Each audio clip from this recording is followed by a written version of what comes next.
আমার নাম নসীন আক্তার। আজকে আমি আপনাদের আমার জীবনের কিছু সত্য ঘটনা বলবো। বাড়ির সবাই ঘুমিয়ে গেলে আমার আপন বড় ভাই আমার রুমে এসে প্রতিরাতে আমাকে। আমি একটি ধনী পরিবারের একমাত্র মেয়ে, অবশ্য আমার দুই ভাই আছে। এক ভাই আমার বড় আর এক ভাই আমার ছোট। বড় ভাইয়ের নাম জনি আর ছোট ভাইয়ের নাম রনি। আমার বাবা একজন সফল ব্যবসায়ী আর আমার মা একটি এনজিও পরিচালনা করে। বুঝতেই পারছেন, আমার বাবা ও মা দুইজনেই খুবই ব্যস্ত মানুষ। বাবা ও মা আমাদের তিন ভাই বোনকে পর্যাপ্ত সময় দিতে না পারলেও আমাদের তিন ভাই বোনের কখনোই টাকার অভাব বুঝতে দেয়নি। যে সময়ের কথা আমি বলছি তখন আমার এইচএসসি পরীক্ষা শেষ হয়েছে। আমি পরীক্ষার রেজাল্টের অপেক্ষা করছি আর বিশ্ববিদ্যালয়ে ভর্তির জন্য কোচিং করছি। সেই সময় কোচিং ক্লাস ছাড়া বাকি সময় সারা দিন রাত আমি ফ্রি থাকতাম। জনি ভাই তখন মেডিকেল কলেজে পড়তো আর রনি 10ম শ্রেণীতে। জনি ভাই মেডিকেল কলেজের ছাত্র হওয়ায় তার পড়ালেখার অনেক চাপ থাকত। কথায় আছে অলস মস্তিষ্ক শয়তানের বাসা, আমার অবস্থাও সেই রকম হল। প্রতি রাতে আমি ইন্টারনেটে মজার ভিডিও দেখতে লাগলাম। মজার ভিডিওর প্রতি আমি এতটাই আসক্ত হয়ে গেলাম যে রাতে ভিডিও না দেখলে আমার ঘুম আসত না। প্রতি রাতে আমি ইন্টারনেটে সার্চ করে করে নতুন নতুন ভিডিও দেখতাম। এক রাতে ইউটিউবে ভিডিও দেখতে দেখতে আমার সামনে ভাই বোন একটা ভিডিও চলে আসলো। ভিডিওগুলোর নাম দেখেই আমি অবাক হয়ে গেলাম। আমার মনের মধ্যে জানার আগ্রহ বেড়ে গেল। ভাই বোন এর মধ্যে এমন সম্পর্ক হয়, এটা কিভাবে সম্ভব? অনেক আগ্রহ নিয়ে একটা ভিডিও চালু করলাম। ভিডিওটা দেখেই আমার মাথা নষ্ট হয়ে গেল। ভিডিওতে দেখলাম একটা ছেলে একটা মেয়েকে, আর মেয়েটা জোরে জোরে চিৎকার করছে। ভিডিওতে মেয়েটা ছেলেটাকে ভাইয়া বলে ডাকছে। ভিডিওটা দেখে আমার মাথা সম্পূর্ণ খারাপ হয়ে গেল। বারবার আমার মনে হতে লাগলো যে আমারও তো দুইটা ভাই আছে, কিন্তু ভিডিও আর বাস্তবতা সম্পূর্ণ আলাদা। আমি ইচ্ছা করলেই আমার দুই ভাইয়ের সামনে হয়ে বলতে পারি না যে আসো ভাইয়ারা, আমাকে দাও। তাই নিজেকে কন্ট্রোল করে স্বাভাবিক থাকার চেষ্টা করলাম। এভাবেই আমার দিন কাটতে লাগলো। সারাদিন আমি আমার বাবা, মা আর দুই ভাইয়ের সামনে ভদ্র আর ভালো মেয়ে হয়ে থাকলাম। আর রাতের বেলায় ইউটিউবে মজার ভিডিও দেখে নিজেকে শান্ত করতে থাকলাম। কিন্তু ইদানিং ভিডিও দেখার সময় বারবার আমার ভাইদের কথা মনে হতো। অন্য ক্যাটাগরির ভিডিওগুলো দেখতে আমার বেশি ভালো লাগতো না। শুধু ভাই বোনের ভিডিওগুলো দেখতে মন চাইত। আমি নিজেকে আর কন্ট্রোল করতে পারছিলাম না। কিভাবে ভাইদেরকে আমার কাছে নিয়ে আসতে পারি সেই চিন্তা করতে লাগলাম। অনেক চিন্তা করে দেখলাম জনি ভাইয়াকে ম্যানেজ করা একটু কঠিন হবে, কারণ জনি ভাইয়া আমাকে বকা দিতে পারে। বাবা মাকে বলে দিতে পারে, কিন্তু রনিকে ম্যানেজ করা সহজ হতে পারে, কারণ কোনো সমস্যা হলে আমি রনিকে বকা দিয়ে চুপ করিয়ে দিতে পারব। আমি মনে মনে নিজেকে তৈরি করতে লাগলাম। ঠিক করলাম যে প্রথমে আমি রনিকে আমার দিকে পাগল করব আর আমার বড় ভাইয়ের দিকে নজর রাখব। সুযোগ পেলে বড় ভাইয়াকে আমি আমার কাছে নিব। কিন্তু কিভাবে আমি রনিকে আমার দিকে পাগল করব সেই চিন্তায় রাতে আমার ঘুম আসত না। অনেক চিন্তা করে ঠিক করলাম যে রনি যেন আমার সাথে বেশি সময় থাকতে পারে সেই ব্যবস্থা করতে হবে। যেই ভাবা সেই কাজ করলাম আমি। রাতে খাবার টেবিলে খেতে বসে বাবা, মা আর বড় ভাইয়ের সামনেই রনিকে উদ্দেশ্য করে বললাম, আজকাল পড়ালেখার প্রতি তোর আগ্রহ কমে গেছে মনে হয়। সারাদিন তোকে শুধু ভিডিও গেম খেলতে দেখি। রনি বলল, আমার পড়ালেখা ঠিকমতই চলছে আপু। আমি বললাম, কালকে থেকে প্রতিদিন সন্ধ্যার পরে বই খাতা নিয়ে আমার রুমে চলে আসবি। দেখব কেমন পড়ালেখা চলছে তোর। রনি বলল, আমার পড়ালেখা ভালো চলছে। তোমাকে আমার পড়ালেখা দেখতে হবে না আপু। রনির কথা শুনে রাগে আমার চেহারা লাল হয়ে যেতে লাগলো। আমি রনিকে আমার কাছে আনতে চাইছি আর রনি আমার থেকে দূরে থাকার চেষ্টা করছে। আমি কি বলবো সেই চিন্তা করছিলাম। সেই সময় আম্মু রাগ করে রনিকে উদ্দেশ্য করে বলল, নসীন ঠিক কথাই বলেছে। নসীনের পরীক্ষা শেষ হয়ে গেছে, এখন নসীন ফ্রি আছে। তাই কালকে থেকে প্রতিদিন সন্ধ্যার পরে বই খাতা নিয়ে তুই নসীনের রুমে গিয়ে পড়ালেখা করবি। শুধু রাতে খাবার সময় এসে খেয়ে যাবি। রাতে ঘুমানোর আগে পর্যন্ত নসীনের রুমে নসীনের সাথেই পড়ালেখা করবি। রনি বলল, ঠিক আছে আম্মু। আমি মনে মনে আম্মুর উপরে এত খুশি হলাম যা বলে বুঝাতে পারবো না। আম্মু আমার কাজ অনেক সহজ করে দিল। এখন থেকে প্রতিদিন সন্ধ্যার পর থেকে রাতে ঘুমানোর আগে পর্যন্ত রনিকে আমি আমার সাথে রাখতে পারব। অর্থাৎ প্রতিদিন সন্ধ্যার পরে প্রায় 4 থেকে 5 ঘন্টা রনি আমার সাথেই থাকবে। যেহেতু আমরা বাসার সবাই যে যার রুমেই থাকি এবং বিশেষ কোনো প্রয়োজন ছাড়া আমরা কেউ কারো রুমে যাই না, সেহেতু প্রতিদিন সন্ধ্যার পরে আমি রনির সাথে একান্তে ৪-৫ ঘন্টা সময় কাটাতে পারব। আমার মনে আত্মবিশ্বাস জন্মে গেল যে আমি রনিকে আমার দিকে পাগল করতে পারব, কিন্তু সবকিছু খুব সাবধানে করতে হবে। সাধারণত আমি সবসময় আমার রুম লক করেই রাখি। তাই আমি ঠিক করলাম যে রনি যখন আমার রুমে আসবে তখনও আমি ভেতর থেকে আমার রুম লক করেই রাখব। কারণ কোনো রিস্ক নেওয়া যাবে না। রনিকে পাগল করার জন্য আমি সব রকম চেষ্টাই করব। আমি চাই না যে সেই সময় অন্য কেউ এসে যেন বিরক্ত করতে না পারে। তাই রনিকে রুমে ঢুকিয়ে নিয়ে ভিতর থেকে দরজা লক করে রাখব বলেই সিদ্ধান্ত নিলাম। পরের দিন আমি গোসল করে সাদা রঙের পাতলা সুতি কাপড়ের জামা পরলাম। ড্রেসিং টেবিলের আয়নায় আমি নিজেকে একবার দেখে নিলাম। জামার উপর থেকে কালো রঙের স্পষ্ট দেখা যাচ্ছে। আমার নিজের কাছেই মনে হলো আমি দেখতে অনেক সুন্দর। সেদিন সন্ধ্যার পরে আমি আমার রুমে অধীর আগ্রহে রনির জন্য অপেক্ষা করতে লাগলাম। বারবার নিজেকে আয়নায় দেখলাম। আজকে আমার মনে হয় ভাইকে কাছে পাওয়ার আনন্দ যেমন কাজ করছে, ঠিক তেমন ভাবেই তাড়াহুড়ো করতে গিয়ে যেন আমার সব পরিকল্পনা নষ্ট হয়ে না যায়, সেই ভয় মনের মধ্যে কাজ করছে। আমি ঠিক করলাম যে কোনো তাড়াহুড়ো করব না। ধীরে ধীরে সময় নিয়ে আমি রনিকে আমার দিকে পাগল করার চেষ্টা করব। বিভিন্ন চিন্তা করতে করতে নিজেকে আবার আয়নায় দেখলাম। মনে হল কোনো কিছু মিসিং আছে। আমি কপালে ছোট্ট একটা লাল রঙের টিপ পরলাম। সেই সাথে ঠোঁটে লাল রঙের লিপস্টিক লাগালাম। তখনই আমার রুমের দরজায় কেউ নক করল। আমি বুঝতে পারলাম রনি এসে গেছে। নিজেকে আরও একবার আয়নায় দেখে নিয়ে রুমের দরজা খুললাম। দেখলাম রনি বই খাতা হাতে নিয়ে দাঁড়িয়ে আছে। রনিকে রুমের ভিতরে নিয়ে ভিতর থেকে রুম এর দরজা লক করে দিলাম। রুমের ভিতরে এসে রনিকে পড়ার টেবিলের একপাশের চেয়ারে বসতে দিয়ে আমি বললাম, কোনো অঙ্কগুলো তোর বুঝতে সমস্যা হয় সেগুলো ভালো করে দেখে নে। রনি তার অঙ্ক বই আর খাতা খুলতে লাগল। আর আমি রনির সামনে দাঁড়িয়ে বিভিন্ন বিষয়ে কথা বলতে লাগলাম। কথা বলতে বলতে রনি বারবার আমার দিকে তাকিয়ে আমার কথার উত্তর দিচ্ছিল। এক পর্যায়ে কথা বলতে বলতে যখনই রনি আমার দিকে তাকিয়েছে, ঠিক তখনই আমি রনির দিকে তাকিয়ে থেকেই আমার ছুঁড়ে রেখে দিলাম। ফেলার সাথে সাথে রনি চোখ বড় বড় করে অবাক দৃষ্টিতে আমার দিকে তাকিয়ে থাকল। রনিকে এভাবে দেখে আমার খুব হাসি পাচ্ছিল, আবার অনেক মজাও লাগছিল। আমি রনিকে কিছু না বলে রনির পাশের চেয়ারে বসলাম। তখনও রনি সোজা আমার দিকেই তাকিয়েছিল। আমি যে তার দিকে দেখছি সেই দিকে রনির কোনোই খেয়াল নেই। আমিও চুপচাপ রনির দিকে দেখতে লাগলাম। সাদা রঙের জামার থেকে কালো রঙের স্পষ্ট দেখা যাচ্ছিল। আমার নিজের ছোট ভাই আমার সামনে বসে হা করে আমাকে দেখছিল। আমি রনির কাণ্ডকারখানা দেখে কি করব সেটা বুঝতে পারছিলাম না। তাই আমিও চুপচাপ রনির দিকে তাকিয়েছিলাম। এভাবে প্রায় ৪-৫ মিনিট পার হয়ে যাওয়ার পরে আমি রনিকে বললাম, ভালো করে দেখা হয়েছে? আমার কথা শুনে রনি চমকে উঠল। মাথাটা উঁচু করে আমার দিক থেকে তার দৃষ্টি আমার চোখের দিকে নিয়েই লজ্জায় মাথা নিচু করে বলল, সরি আপু। রনির অবস্থা দেখে আমি হেসে দিয়ে বললাম, আরে বোকা, আমি যেই অঙ্কগুলো ভালো করে দেখে নিতে বলেছিলাম সেগুলো ভালো করে দেখেছিস কিনা? রনি বলল, ও হাপু, তুমি অঙ্কের কথা বলছো? আমি বললাম, হ্যাঁ। কোনো অঙ্কে তোর সমস্যা আছে সেটা বাহির কর। রনি একটা অঙ্ক বাহির করে দিল। আমি সেই অঙ্কটা খাতায় করছিলাম আর দেখছিলাম রনি বারবার আমার দিকে দেখছে। আমার খুব ভালোই লাগছিল। আজকে প্রথম দিনেই রনি আমার দিকে এভাবে পাগল হবে আমি সেটা আগে ভাবিনি।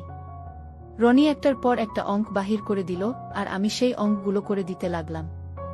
এর মধ্যে রনি অনেকবার আমার দিকে দেখেছে। কখনো কখনো আমার চোখের সাথে রনির চোখ মিলে গিয়েছে। তখন রনি মুখে কিছু না বললেও লজ্জায় চোখ নিচু করে নিয়েছে। কিছুক্ষণ পরে সে আবার আমার দিকে তাকিয়েছে। আমি মনে মনে ঠিক করলাম রনিকে আরও একটু বেশি করে পটাতে হবে।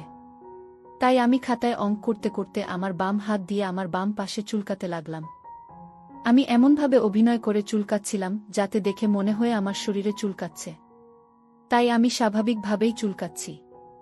আমি আমার ডান হাত দিয়ে খাতায় অঙ্ক করছিলাম আর বাম হাত দিয়ে আমার বাম পাশে চুলকাতে চুলকাতে রনিকে দেখছিলাম। রনি একটু এগিয়ে এসে সোজা আমার দিকে তাকিয়ে দেখছিল। আমি আমার ছেড়ে দিয়ে আমার পিঠটা চুলকানোর চেষ্টা করতে লাগলাম। আমি এমন ভাব করতে লাগলাম যে আমার পিঠে চুলকাচ্ছে কিন্তু পিঠ পর্যন্ত আমার হাত পৌঁছাচ্ছে না। রনি তাকিয়ে তাকিয়ে আমাকেই দেখছিল। আমি রনিকে বললাম, আমার পিঠটা একটু চুলকিয়ে দিতে পারবি? রনি বলল, হ্যাঁ আপু পারব। আমি বললাম, ঠিক আছে, তাহলে আমার সাথে চল। একটু ভালো করে চুলকিয়ে দিতে হবে। রনি বলল, ঠিক আছে আপু, চলো। আমি আমার রনির হাত ধরে কাছে নিয়ে আসলাম। রনিকে বললাম, ভাই সম্পূর্ণ পিঠটা ভালো করে চুলকিয়ে দে। রনি এসে আমার পাশে বসে এক হাত আমার পিঠে রেখে আস্তে আস্তে চুলকাতে লাগল। রনির হাতের স্পর্শ পেয়ে আমার শরীরের কাঁপুনি শুরু হয়ে গেছিল। আমি অনেক কষ্ট করে নিজেকে কন্ট্রোল করছিলাম। কিছুক্ষণ পরে আমি রনিকে বললাম, 2 হাত দিয়ে ভালো করে চুলকিয়ে দে ভাই। রনি তার 2 হাত দিয়ে আমার ঘাড় থেকে কোমর পর্যন্ত চুলকিয়ে দিচ্ছিল। আসলে চুলকিয়ে দিচ্ছিল বললে ভুল হবে। রনি তার 2 হাত দিয়ে আমার ঘাড় থেকে কোমর পর্যন্ত ম্যাসেজ করছিল।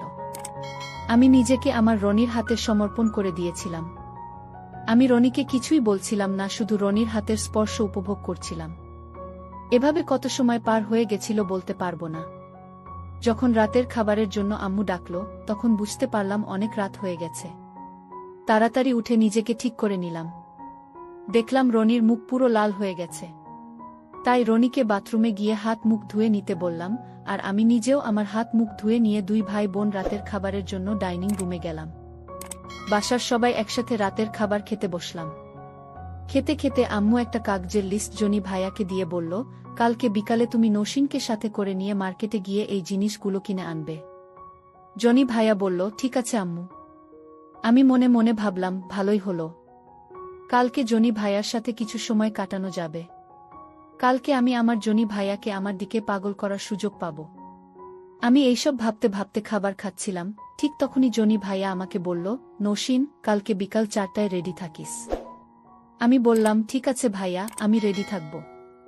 রাতের খাবার শেষ করে আমি আমার রুমে ফিরে আসলাম। রনিও আমার পিছনে পিছনে আমার রুমেই আসলো। রনি আমার রুমের ভিতরে প্রবেশ করার পরেই আমি ভিতর থেকে রুমের দরজা লক করে দিলাম। রুমের ভিতরে ঢুকেই আমি পড়ার টেবিলে বসে পাশের চেয়ারটা টেনে নিয়ে রনিকে বসতে বললাম। রনি আমার পাশের চেয়ারে বসার পরে বারবার আমার দিকে তাকাচ্ছিল। আমি দেখলাম তখন আমার ঢেকে রাখা আছে। আমি বুঝতে পারলাম যে রনি আশা করেছিল যে আমি আবারও আমার খুলে রাখব। আমি খেয়াল করলাম রনি বারবার আমার দিকে তাকাচ্ছিল। আমি রনিকে বললাম, এখন একটু পরে নে ভাই, তারপরে তোর রুমে গিয়ে শুয়ে পড়িস। রনি খুব মন খারাপ করে একটা বই খুলে পড়তে লাগল। কিন্তু বই পড়তে পড়তে মাঝে মাঝে বারবার আমার দিকে তাকাচ্ছে। আমি রনির দিকে তাকিয়ে আমার এক পাশে ছুঁড়ে ফেলে দিলাম। সাথে সাথে রনির মুখে একটা হাসি ফুটে উঠল। রনি আজকে প্রথম দিনেই আমার প্রতি এতটা পাগল হওয়াতে আমি মনে মনে অনেক খুশি ছিলাম। রনি এত তাড়াতাড়ি আমার প্রতি এত পাগল হবে সেটা আমি আগে ভাবতে পারি নাই। কিছুক্ষণ পড়ার পরে রনি আমার দিকে তাকিয়ে আমাকে বলল, তোমার পিঠের চুলকানি ভালো হয়েছে কি আপু? আমি বললাম, ভালো হয়নি, তবে কমেছে। রনি বলল, আবার আমি মেসেজ করে দিব নাকি আপু? আমি মনে মনে অনেক খুশি হলাম। রনি আমার শরীরটা নিয়ে চেষ্টা করছে। আমি রনিকে বললাম, আমার পিঠের চুলকানিটা অনেক কমে গেছে কিন্তু। আমি বললাম, তুই আমার নিজের ভাই, আমরা আপন ভাই বোন। তুই তোর নিজের বড় বোনের সেটা মানুষ জানলে খারাপ বলবে। মানুষ তো আর বুঝবে না যে তুই আমার উপকার করছিস। আর আব্বু আম্মু জনি ভাইয়া জানলেও বকা দিবে। রনি বলল, মানুষ বা আব্বু আম্মু আর ভাইয়া কিভাবে জানবে আপু? রুমের দরজা তো ভিতর থেকে লক করা আছে। আমরা 2 ভাই বোন ছাড়া তো অন্য কেউ এই রুমে নাই। আমি তো কখনো কাউকে কিছুই বলবো না। তুমিও কাউকে কিছুই বলো না আপু। তাহলে তো আর কেউ জানতে পারবে না। অদ্ভুত এক অনুভূতি পেলাম। আমার হৃৎপিণ্ডটি ধাক ধাক করে যেন বাজছিল। আমি চুপচাপ রনিকে দেখছিলাম। আমি আশ্চর্য হয়ে রনির দিকে তাকিয়েছিলাম। রনি আমার চোখের দিকে তাকিয়ে তাড়াতাড়ি তার হাত দুটোকে সরিয়ে আবার আমার রাখল। আমার গলা একদম শুকিয়ে গিয়েছিল। আমি একটা দীর্ঘ নিঃশ্বাস ছাড়লাম। আমি রনিকে বললাম, আজকে এই পর্যন্তই থাক। এখন তুই তোর রুমে গিয়ে শুয়ে পড়। রনি বলল, আর একটু সময় থাকি আপু। আমি বিছানা থেকে উঠে রনির মাথায় হাত বোলাতে বোলাতে বললাম, আমি তো কোথাও হারিয়ে যাচ্ছি না। আবার কালকে রাতে পড়তে আসিস। অনেক রাত হয়েছে, যা ঘুমিয়ে পড়। রনি আর কিছু না বলে তার বই খাতা নিয়ে নিজের রুমে চলে গেল। আর আমি বিছানায় শুয়ে শুয়ে ভাবতে লাগলাম, রনিকে তো মোটামুটি পাগল করতে পেরেছি। কালকে বিকালে জনি ভাইয়াকে কিভাবে পাগল করা যায়। পরের দিন বিকালে 4টা বাজার আগেই আমি রেডি হয়ে জনি ভাইয়ার জন্য অপেক্ষা করতে লাগলাম। কিছুক্ষণ পরেই জনি ভাইয়া এসে আমাকে ডাকল। আমি আর জনি ভাইয়া একসাথে মার্কেটে গেলাম। মার্কেটে ঢুকেই আমি আর ভাইয়া পাশাপাশি হাঁটছিলাম। ভাইয়া আমার ডান পাশে ছিল আর আমি ভাইয়ার বাম পাশে হাঁটছিলাম। হাঁটতে হাঁটতে আমি আমার 2 হাত দিয়ে ভাইয়ার বাম হাতটা জড়িয়ে ধরে হাঁটতে লাগলাম। আমি এমনভাবে ভাইয়ার বাম হাতটা জড়িয়ে ধরেছিলাম যে ভাইয়ার বাম হাতের বাহুটা আমার লেগেছিল। ভাইয়ার হাতটা আমার সাথে লাগার সাথে সাথে ভাইয়া চমকে উঠে আমার দিকে তাকালো। আমি ভাইয়ার দিকে তাকিয়ে একটা মুচকি হাসি দিলাম। তখনও ভাইয়ার বাম হাতটা আমার ডান পাশের সাথে চেপে লেগেছিল। ভাইয়া কিছু না বলে চুপচাপ হাঁটতে লাগলো।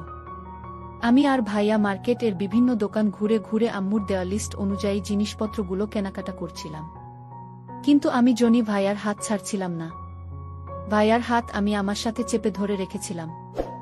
কখনো কখনো ভাইয়ার বাম হাতের বাহুটাতে আমি আমার ডান পাশের ধরছিলাম।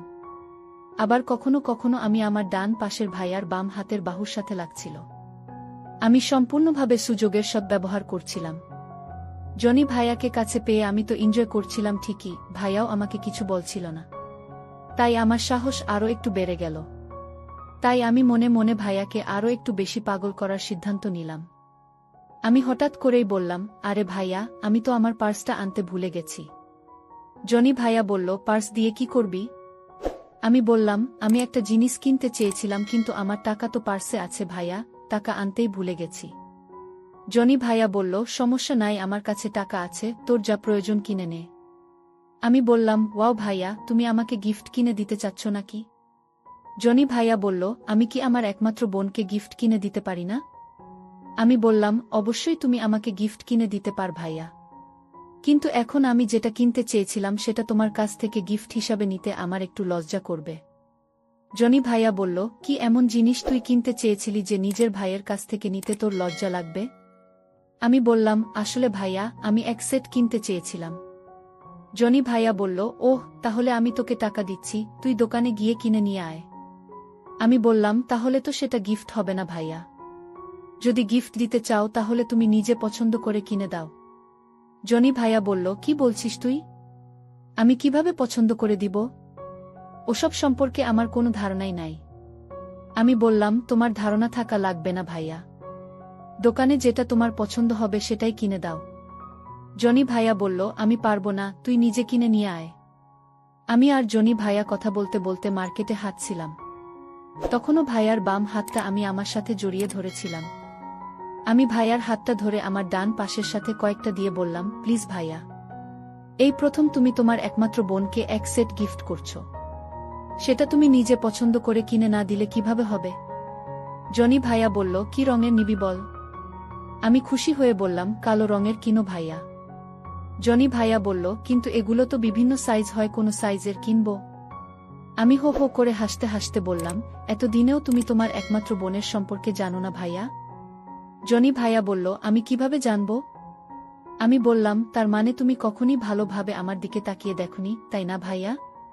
জনি ভাইয়া বলল, তুই আমার নিজের বোন, আমি কিভাবে তাকিয়ে তাকিয়ে তোর দেখব, তুই বল। আমি বললাম, সেটা অবশ্য তুমি ঠিক কথাই বলেছ ভাইয়া। তোমার ধারণা কি ভাইয়া? ভাইয়া বলল, আমার কোনো ধারণাই নাই। আমরা 2 ভাই বোন কথা বলতে বলতে একটা লেডিস গার্মেন্টস এর দোকানে ঢুকলাম। দোকানদার আমাদেরকে জিজ্ঞাসা করল, কি লাগবে? দোকানদারের কথা শুনে ভাইয়া আমার দিকে তাকালো। আমি ভাইয়াকে বলার জন্য ইশারা করলাম। ভাইয়া দোকানদারকে বলল, ভালো কোয়ালিটির এক সেট দেখান। দোকানদার অনেক রঙের অনেকগুলো বাহির করে দিল। ভাইয়া আমার দিকে তাকিয়ে বলল, পছন্দ করে নে। আমি বললাম, তুমি পছন্দ কর। ভাইয়া এগুলো একটা একটা করে হাতে নিয়ে ভালো করে দেখতে লাগলো। আমি শুধু ভাইয়ার দিকেই দেখছিলাম। ভাইয়ার চেহারা লজ্জায় লাল হয়ে গিয়েছিল। ভাইয়া একটা কালো রঙের পছন্দ করে দোকানদারের হাতে দিয়ে বলল, এইগুলো প্যাকেট করেন। দোকানদার ভাইয়ার পছন্দ করাগুলো প্যাকেট করছিল, কিন্তু তখনও ভাইয়া একটা লাল রঙের একটা হাতে নিয়ে বারবার দেখছিল। আমি ভাইয়ার দিকে তাকিয়েছিলাম। লাল রঙের দোকানদার এর দিকে এগিয়ে দিয়ে ভাইয়া বলল, এগুলোও প্যাকেট করে দেন। দোকান থেকে বাহির হয়ে আমি ভাইয়ার বাম হাতটা আমার সাথে জোরে চেপে ধরে বললাম, থ্যাংক ইউ ভাইয়া। জনি ভাইয়া বলল, তোর পছন্দ হয়েছে? আমি বললাম, হ্যাঁ ভাইয়া, খুব পছন্দ হয়েছে। লাল রঙের গুলো কেন কিনে দিলে ভাইয়া? জনি ভাইয়া বলল, দেখে ভালো লাগলো, মনে হলো তোকে এই লাল রঙের তে অনেক সুন্দর লাগবে। আমি আর ভাইয়া সব কেনাকাটা করে রাত প্রায় 9টার সময় বাসায় ফিরলাম। বাসায় ফিরে দেখি রনি তার বই খাতা নিয়ে আমার জন্য অপেক্ষা করছে। জনি ভাইয়া তার নিজের রুমে চলে গেল, আর আমি রনিকে সাথে নিয়ে আমার নিজের রুমে ঢুকে দরজা লক করে দিলাম। আমি জনি ভাইয়ার গিফট দেওয়া প্যাকেট বিছানার উপরে রেখে দিলাম। আমি রনিকে বললাম, তুই পড়তে বস, আমি হাত মুখ ধুয়ে জামা কাপড় চেঞ্জ করে নেই। রনি বলল, ঠিক আছে আপু। আমি বাথরুমে গিয়ে আমার হাত মুখ ধুয়ে আসলাম। দেখলাম রনি বসে বই পড়ছে। আমি রনির সামনে গিয়ে কথা বলতে বলতে চেঞ্জ শুরু করলাম। রনি আমাকে বলল, এটা কি করছো আপু? আমি বললাম, কেন, কি হয়েছে? রনি বলল, তুমি আমার সামনেই তোমার। আমি বললাম, তুই তো আমার আপন ভাই, তোর সামনে চেঞ্জ করলে সমস্যা কি? রনি বলল, আমার কোনো সমস্যা নাই আপু, তুমি আগে কখনো এভাবে আমার সামনে চেঞ্জ করনি তো, তাই বললাম। আমি বললাম, ঠিক আছে তাহলে, আমি বাথরুমে গিয়ে চেঞ্জ করে আসছি। রনি বলল, না না আপু, বাথরুমে যাওয়ার দরকার নাই, তুমি এখানেই চেঞ্জ কর, আমি তোমাকে ভালো করে দেখে নেই। রনির কথা শুনে আমি রেগে গিয়ে বললাম, কি বলছিস এসব? তোর মাথা ঠিক নাই নাকি? আমাকে ভালো করে দেখবি মানে কি? আমি তোর নিজের বড় বোন, সেটা ভুলে গেছিস নাকি? রনি বলল, আরে আপু, তুমি আমাকে ভুল বুঝতেছ। গতকালকে তোমার পিঠে যেই চুলকানি হয়েছিল সেইটা কিসের জন্য হয়েছিল? তোমার ঘামাচি উঠেছে কিনা সেইটা ভালো করে দেখার কথা বলছিলাম। আমি বললাম, ও আচ্ছা ঠিক আছে, ভালো করে দেখ তাহলে। আমি রনির সামনেই চেঞ্জ দিলাম। রনি অবাক দৃষ্টিতে দেখছিল আমার ঘামাচি হয়ে কিনা। আরও ভালো করে দেখার জন্য রনি একটু এগিয়ে আমার কাছে চলে আসলো। রনি আমার থেকে মাত্র 1 ফুট দূরত্বে আমার সামনে দাঁড়িয়েছিল। কিছু সময় অতিবাহিত হবার পর আমার মোবাইলে আম্মুর কল আসলো। আম্মু আমাদের 2 ভাই বোনকে রাতের খাবারের জন্য যেতে বলল। আমি রনির দিকে তাকিয়ে দেখলাম সে মাথা নিচু করে বিছানায় পা ঝুলিয়ে বসে আছে। আমি জিজ্ঞাসা করলাম, তোর আবার কি হলো? রনি বলল, এত তাড়াতাড়ি কেউ রাতের খাবার খায় নাকি? আমি রনিকে ঘড়ি দেখিয়ে বললাম, দেখ, রাত 10:30 বেজে গেছে। আমি রেডি হয়ে ডাইনিং রুমে গেলাম। রনির ইচ্ছা না থাকলেও আমার সাথে ডাইনিং রুমে গেল। পরের দিন শুক্রবার, তাই সবার বাসাতেই থাকার কথা ছিল, কিন্তু আব্বু বিজনেস এর কাজে সকালেই বাহিরে চলে গেল। আম্মুর এনজিওর একটা প্রোগ্রাম ছিল। সেই প্রোগ্রামে আম্মু আমার রনিকে সাথে নিয়ে গেল। যাওয়ার আগে আম্মু বলে গেল যে বিকেলের মধ্যেই ফিরে আসবে, বাড়িতে শুধু আমি আর জনি ভাইয়া থেকে গেলাম। সকাল 11টার দিকে আমি গোসল করে জনি ভাইয়ার গিফট দেওয়া কালো রঙের পরে নিজেকে ড্রেসিং টেবিল এর আয়নায় দেখতে লাগলাম। নিজেকে আয়নায় দেখতে দেখতে চিন্তা করলাম, আজকে বাড়িতে শুধু আমি আর আমার জনি ভাইয়া আছি। এই সুযোগে আমি জনি ভাইয়াকে আমার প্রতি পাগল করার চেষ্টা করতে পারি। আমি আমার মোবাইলটা হাতে নিয়ে কালো রঙের পরা অবস্থাতেই কয়েকটা ছবি উঠালাম। কয়েকটা ছবি উঠানোর পরে আমি কালো রঙেরটা ছেড়ে লাল রঙেরটা পরে কয়েকটা ছবি উঠালাম। আমি মোবাইলটা হাতে নিয়ে জনি ভাইয়ার রুমে গেলাম। জনি ভাইয়ার রুমের দরজায় নক করতেই ভাইয়া দরজা খুলে আমাকে জিজ্ঞাসা করল, কিরে নসীন, কিছু বলবি?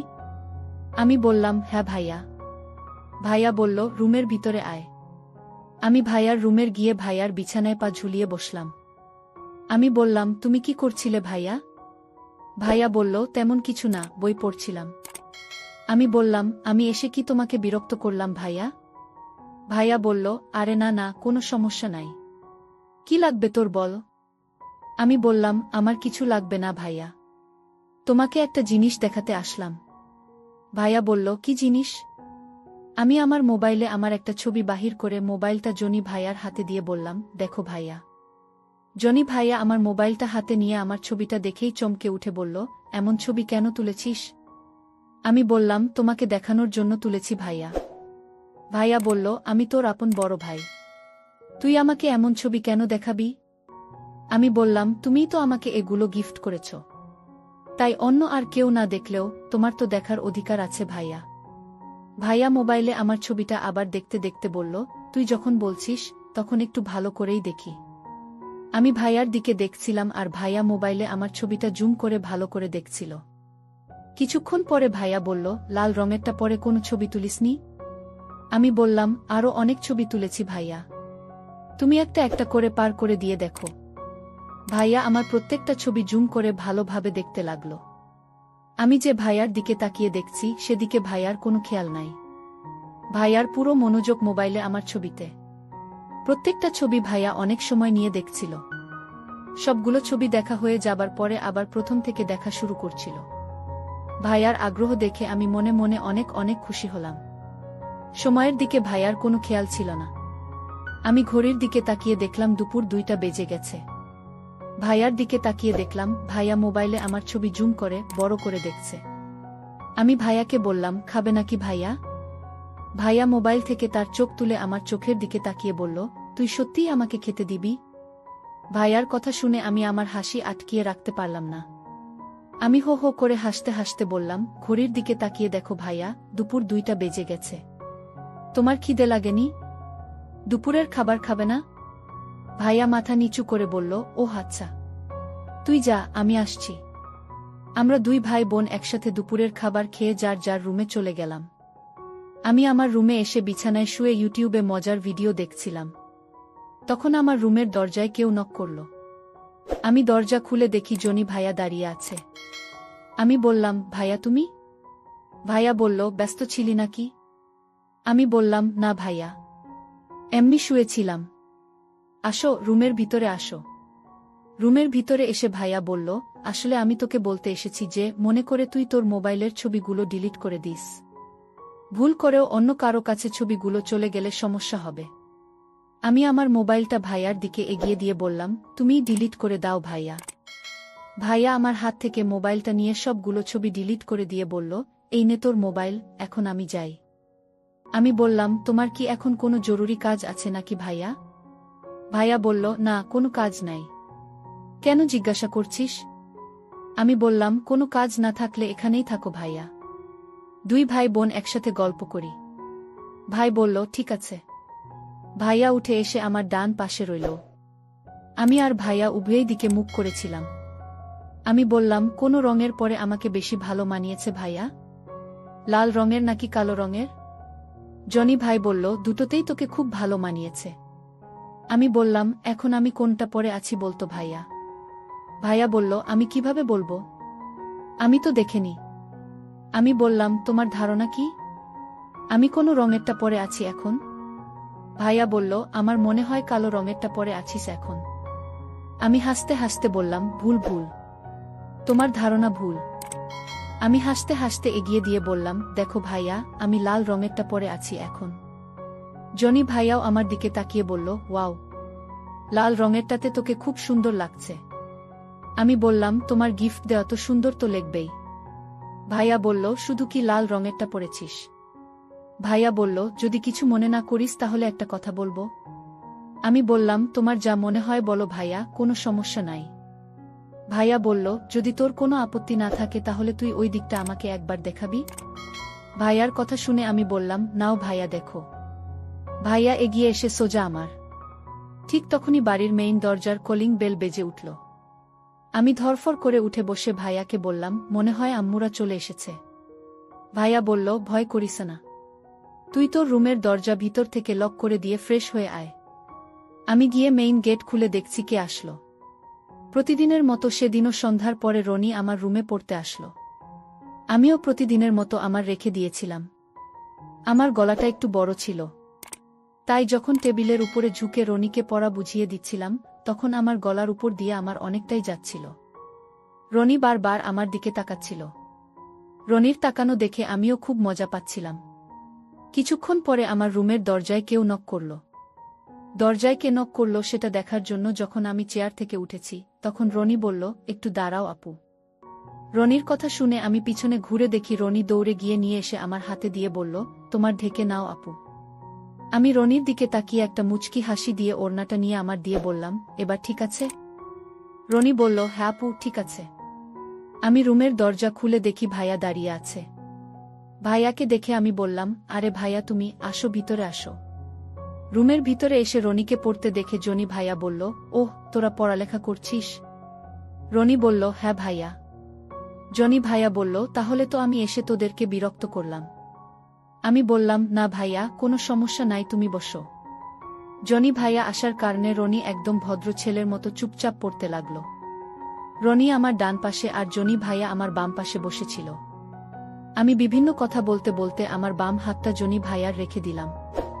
আমাদের 3 ভাই বোনের পাগুলো সব টেবিলের নিচে ছিল। তাই টেবিলের নিচে কি হচ্ছে সেটা কেউ দেখতে পাচ্ছিল না। 2 ভাই একসাথে থাকার কারণে কেউ কোনো কিছুই বলতে পারছিল না। জনি ভাই লজ্জায় রনির সামনে কিছু বলতে পারছিল না, আর রনি ভয়ে জনি ভাইয়ের সামনে কিছু বলতে পারছিল না। প্রতিদিন সন্ধ্যার পরে 2 ভাই আমার রুমে চলে আসত।